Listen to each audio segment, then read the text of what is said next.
Linus menghasilkan lebih 1.8 juta tan sisa radioaktif tanpa pelan pelupusan kekal yang siap.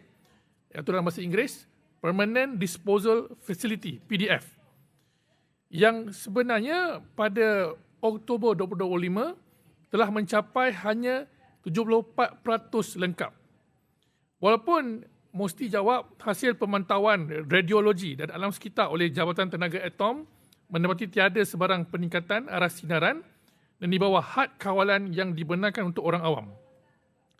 Jadi walau bagaimanapun benda ni, ini bukan pencapaian, tapi bukti sebenarnya kegagalan perancangan yang dikenakan ke atas Linus.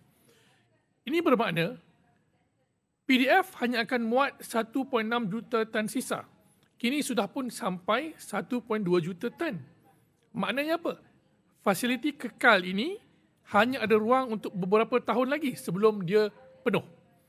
Jadi kerajaan bagi jawapan, 74% ini tidak menjawab persoalan pokok. Apakah pelan kerajaan selepas itu? Adakah kita akan sambung lesen Linus untuk menghasilkan sisa yang tidak ada tempat untuk dibuang?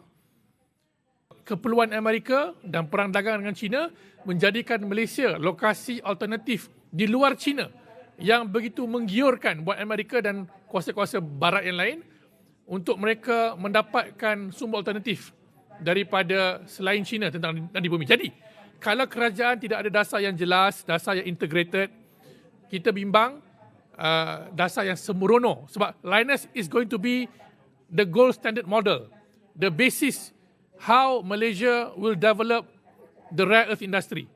Kalau Linus pun kita tak boleh nak uruskan, macam mana dengan pelaburan-pelaburan yang lain yang mereka pun sedang menunggu dan melihat bagaimana kerajaan Malaysia bertindak balas dalam menguruskan risiko yang ada dengan Linus.